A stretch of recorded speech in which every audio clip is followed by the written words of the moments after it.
Bueno, continuando con los reportajes, vamos a hacer una entrevista al doctor Santiago Zubicoa Espeleta, radiólogo intervencionista, uno de los fundadores del Grupo Iberoamericano de Estudio Pélvico. Santiago, muchas gracias por permitirme hacerte algunas preguntas. Contame, ¿dónde naciste? Yo nací en Tudela, en Navarra, en la parte sur de Navarra. Tudela es una población que está considerada la capital de la Ribera Navarra, que es la zona del Valle del Ebro. Pues ahí nací yo. ¿Y tus padres? ¿Cómo se llaman tus padres? Mis padres se llamaban Florentino y Pilar. Mi padre era médico de familia. Mi abuelo también, curiosamente, era médico, lo que entonces se conocía como médicos rurales. Los dos eran médicos, mi abuelo y mi padre, y eso de alguna manera ya me marcó a mí mi posible dedicación futura. ¿Y tu madre? Mi madre era ama de casa. Mi madre era una señora pues allá de Tudela, ama de casa, pero ella no trabajaba más que, bueno, se dedicaba, como en aquellos años casi todas las mujeres se dedicaban al cuidado de los hijos, a la atención de la familia, en fin, esas cosas. Bien. ¿Tenés hermanos? Tengo un hermano, sí, un hermano mayor, un año mayor, José Antonio, que se dedica a la construcción, es arquitecto y se dedica a la construcción. Contame, Santiago, ¿cómo fue tu infancia y adolescencia? Bueno, yo he vivido en dos otros sitios porque mi padre cambió, al ser médico rural, pues cambió de emplazamiento.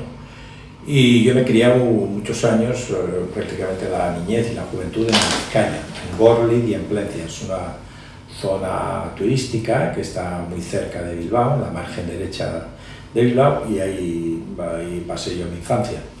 Y luego a la hora de estudiar, pues fuimos, tanto mi hermano como yo, estuvimos internos en los jesuitas de Tudela. En Tudela había un internado muy famoso, los jesuitas yo los considero grandes educadores, y mis padres pues nos trasladaron allá, íbamos en el autobús, pasábamos allá los 3 meses, luego volvíamos en vacaciones también allá a Bilbao, a Plencia o a Gorlitz, y nada, eso fue fundamentalmente con los jesuitas. Yo tengo una educación cristiana, católica y jesuítica. ¿Y en tu etapa de secundario, la etapa...? Bueno, luego la medicina la estudié en Zaragoza. Mi padre había estudiado en Zaragoza y mi abuelo también habían estudiado en Zaragoza, en la misma facultad de medicina. Y allá estudié yo. También estuve interno porque no tenías que vivir en una pensión o en un colegio mayor, y estuve en el colegio mayor, ¿cómo se llamaba? Un colegio mayor que estaba muy cerca de los jesuitas también. O sea que yo tuve una gran educación de los jesuitas, a los que considero grandes educadores, por cierto. Santiago, contame por qué estudiaste medicina y en qué universidad la hiciste. Pues prácticamente desde niño ya tenía la idea de que iba a ser de mayor médico, esas cosas que te preguntan qué vas a ser de mayor, pues yo siempre decía que iba a ser médico porque, repito, mi padre y mi abuelo eran médicos. Y estudié en la Facultad de Medicina de Zaragoza. ¿Te recibiste de médico y por qué te orientaste hacia la radiología?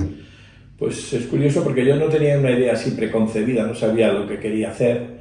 Y entonces mi padre falleció por aquellos años cuando yo terminé la carrera, y entonces mi madre fue a vivir a Navarra, a Tudela, al sur de Navarra, y entonces, bueno, en Navarra había un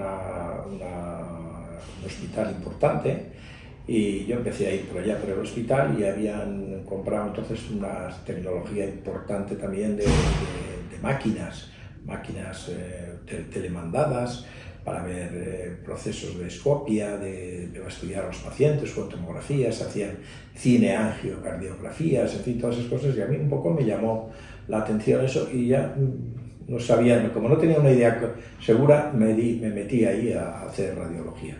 Y al poco de empezar a hacer radiología, enseguida me llamó la atención lo de la radiología vascular. Entonces todavía no se llamaba intervencionista, porque prácticamente no había procesos terapéuticos, era la técnica de Seldinger, y pasar un catéter para estudiar una arteriografía renal, sobre todo para ver si eran las masas renales, para ver si eran sólidas o quísticas, los tumores hepáticos, en fin, y las arteriografías de miembros inferiores, ¿sí?, de pacientes isquémicos.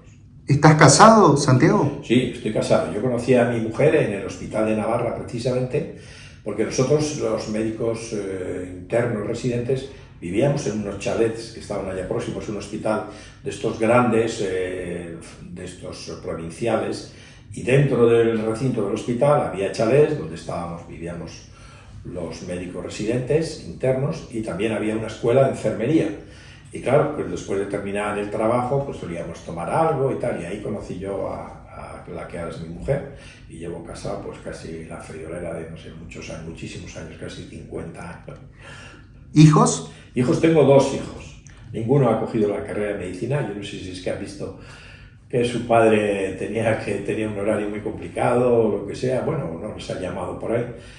Pero no, uno es abogado y otro es arquitecto. ¿Y cómo se llaman? Uno se llama el mayor Javier y el pequeño se llama John. ¿Tenés nietos? Sí, tengo 2 nietos que son la locura y la pasión, más que la pelvis. El nieto, el chico, se llama Miquel, tiene 8 añitos, es un magnífico estudiante y además un gran deportista, juega muy bien a balonmano. Y mi nieta se llama Naya, tiene 4 o 5 añitos y también es muy lista, muy estudiosa, y bueno, son la pasión de mi vida y de mi mujer, Beatriz. Evidentemente, Santiago, fuiste uno de los pioneros y quizás uno de los más importantes en lo que es el intervencionismo pélvico. Pero esto tiene una historia, tiene una evolución. ¿Cuándo comenzó a pensarse que las enfermedades venosas no comenzaban en la ingle, sino comenzaban en la pelvis o en el tórax o en el abdomen? ¿Me podés contar un poco esa evolución? Sí, por supuesto. Todo esto tiene relación con Javier Leal Monedero. Javier Leal Monedero fue el que ideó, digamos, el creador de todas estas técnicas, el creador de la pelvis, del abdomen, de las fugas, de la congestión pélvica, todo eso que antes pues no lo conocía nadie. Y es más, los primeros estudios pues estábamos un poco como cuestionados, diciendo que estábamos metiéndonos en cosas raras.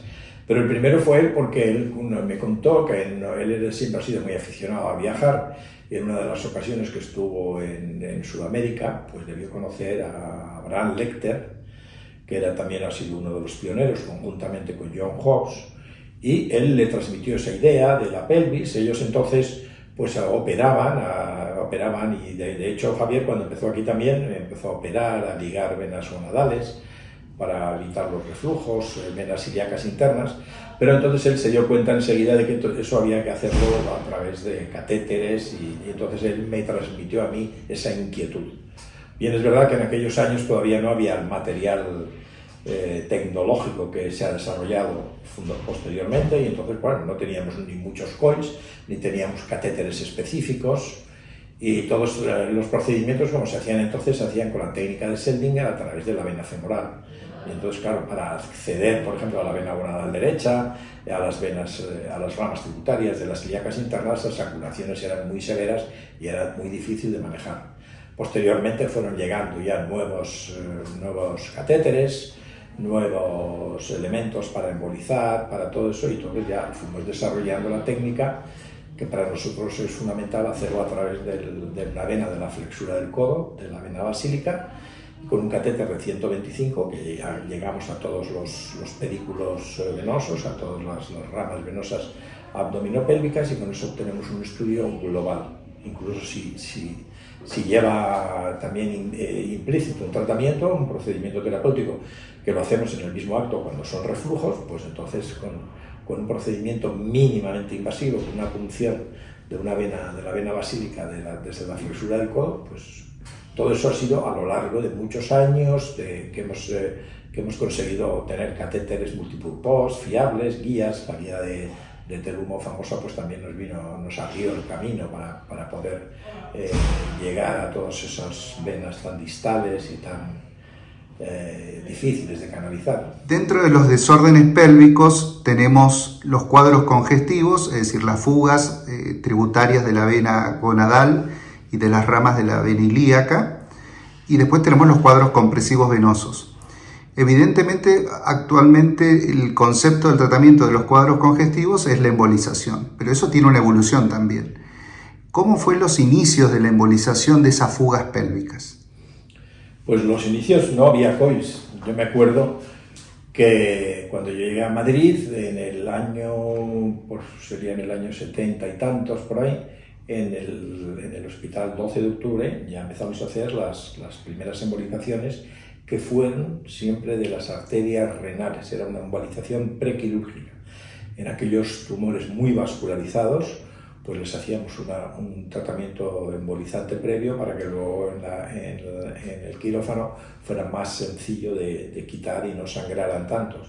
A raíz de ahí empezaron a desarrollarse poco a poco los COIs, pero fundamentalmente los primeros eran para tratar o tumores renales o algunos tumores hepáticos, y entonces eran de pequeño calibre. Claro, eran para una arteria renal que tiene 5 o 6 milímetros de diámetro, para una arteria hepática.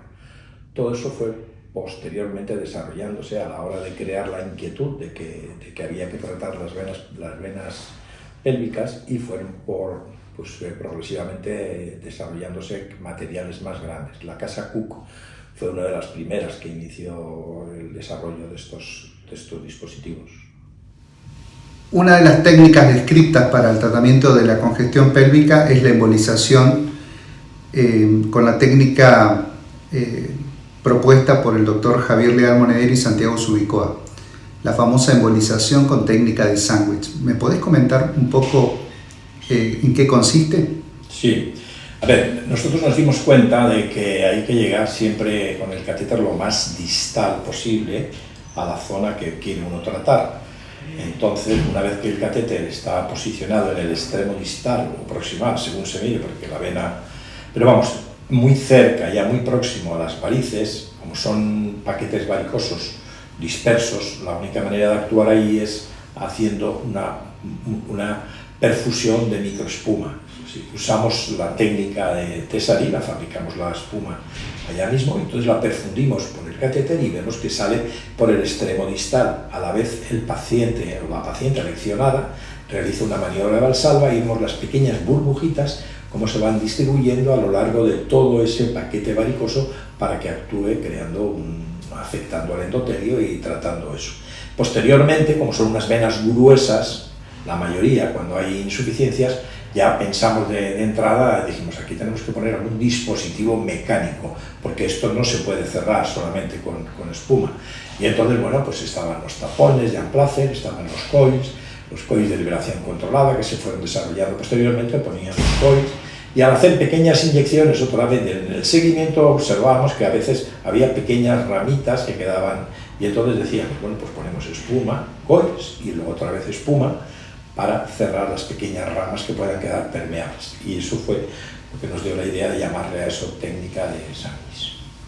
El otro cuadro dentro de los desórdenes pélvicos son los fenómenos compresivos, y los dividimos en compresivos altos y bajos. Los altos, o también llamados síndrome de Nutcracker o cascanueces, compresión de la vena renal izquierda. Contame, Santiago, ¿cómo abordás al problema si inicialmente vas a la colocación de un stent de acuerdo a la clínica, o sos partidario primero de una embolización y posterior la colocación de un stent?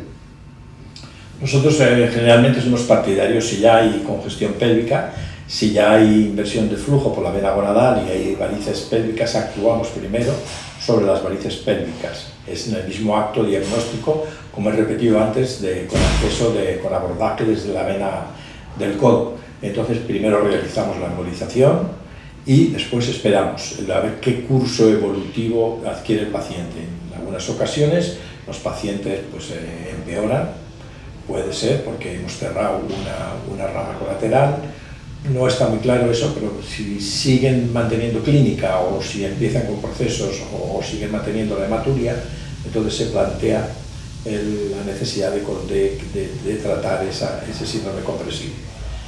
Y entonces en aquellos años pues no había mucho desarrollo, no había nada específico para la vena, de hecho no había ningún stent para la vena. Nosotros fuimos pioneros también en la colocación de stents, porque pensábamos y seguimos pensando lo mismo, que el tratamiento debe ser endovascular, posiblemente haya que desarrollar un stent más selectivo, más apropiado para colocarse en la vena renal. Pero nosotros siempre hemos colocado el stent, el wall stent, por una razón, porque tiene la posibilidad de abortar el lanzamiento del stent. Cuando depende de la angulación de la vena renal con respecto a la vena cava, puede ser el abordaje desde la vena yugular, cuando está muy angulado, o desde la vena femoral. Y entonces, desde luego, también siempre hacemos una opacificación de la vena cava. Ponemos un pictante desde la vena cava conectado al inyector y en el momento del lanzamiento pues vamos abriendo el stent. Como sabes, el stent se puede abortar el lanzamiento hasta si vemos que está mal posicionado, y a la vez vamos opacificando la cava para obtener un correcto posicionamiento. Posiblemente no sea el stent idóneo, no sé, pero bueno, hasta ahora nos ha dado buenos resultados. Los síndromes compresivos ilíacos, o también llamados síndrome de May-Turner o síndrome de Cocket o lesión ilíaca no trombótica, es muy conflictivo si vamos a colocar un stent o no colocar un stent y qué tipo de stent. Santiago, ¿cuál es tu visión con respecto a la compresión de la vena ilíaca, tanto derecha como izquierda? Yo creo que la compresión de la vena ilíaca es fácil de tratar, en el sentido de que es un tratamiento más sencillo, no tiene las complicaciones técnicas que tiene la vena renal, y luego es muy bien tolerado y los resultados yo creo que son muy buenos. Nosotros hacemos especial hincapié en que la corrección, en el May-Turner puro, que la colocación del stent sea muy precisa para no interferir en el flujo de la vena contralateral, de la vena ilíaca derecha. Entonces hacemos un abordaje bilateral y colocamos el stent que esté sobrepasando mínimamente el trayecto de la arteria ilíaca derecha, que es la causante del problema. Fundamentalmente lo hacemos con base radiológica, aunque últimamente también hemos incorporado el IBUS tanto para el diagnóstico como sobre todo para la comprobación final del buen resultado morfológico y que no quede ninguna estenosis residual ni ningún problema para poderlo tratar. Evidentemente fuiste uno de los pioneros y quizás uno de los más importantes en lo que es el intervencionismo venoso y arterial, y evidentemente junto con Javier Leal Monedero es una marca registrada, Javier Leal y Santiago Zubicoa, y eso fue expresado en las publicaciones. Tuve la oportunidad de poder rotar con ustedes y aprender de ustedes, pero quería preguntarte, vos que viste toda esta evolución, ¿tiene un límite? ¿Qué es lo que falta? ¿Cuál es tu visión con respecto al intervencionismo venoso?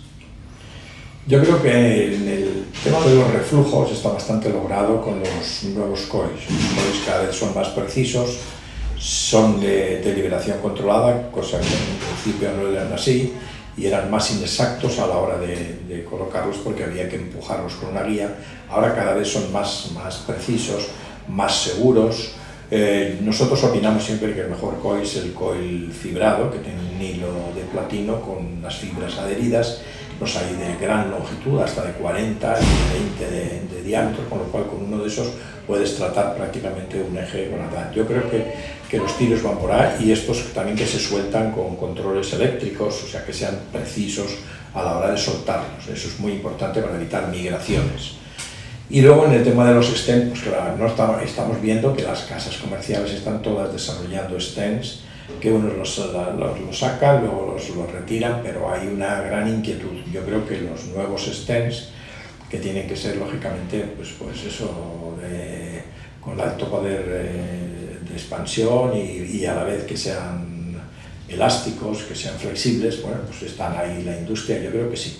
Y concretamente la vena renal, pues la vena renal debería tener alguna cosa que tuviera algo de seguridad, alguna especie de enganche o algo que pudiera quedarse más anclado, sobre todo para evitar la migración, que es el principal problema de la vena renal, que es muy corta, muy próxima a las cavidades cardíacas, en ocasiones muy angulada, y eso pues procura una inquietud a la hora de soltar allá un stent. Creo que sos un trabajador incansable, apasionado con la radiología.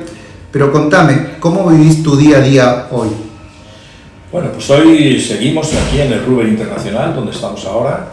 Ahora trabajamos con el doctor Pablo Gallo, que es el jefe de cirugía vascular y es responsable de todo. Él también tiene una gran inquietud porque estuvo trabajando también con Javier Leal, que al final lo dejó, se jubiló.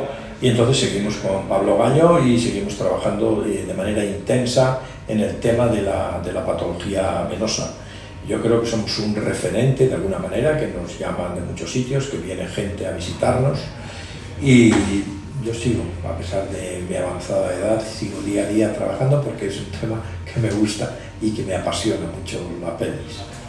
Trabajar en radiología intervencionista te implicó durante muchos años estar dispuesto a venir a cualquier hora a resolver un problema, o un sangrado, o una obstrucción. Y eso también no solamente lo viviste vos, sino que lo estás viviendo. ¿Y cómo lo vivió tu familia? ¿Cómo lograste el equilibrio, o si no lo lograste, el equilibrio entre tu relación familiar con tu trabajo? Bueno, indudablemente es muy exigente el trabajo, y yo muchas noches tengo que venir pues, a altas horas de la madrugada, que si no que hay un paciente sangrante, que si hay una nefrostomía, en fin. Pues yo considero que es todo gracias a mi mujer, el tener una buena pareja que sea equilibrada. Mi mujer se llama Beatriz y es la que hace y controla la casa, y ella, como también de alguna manera es del gremio, porque ella es enfermera, aunque no ha ejercido mucho, pero bueno, controla, sabe esto, y ella lleva la responsabilidad de la casa, lleva la responsabilidad de los hijos, y eso de alguna manera te permite luego dedicarte en cuerpo y alma al trabajo. Perfecto. ¿Qué es lo que harías y lo que no harías de acá en adelante?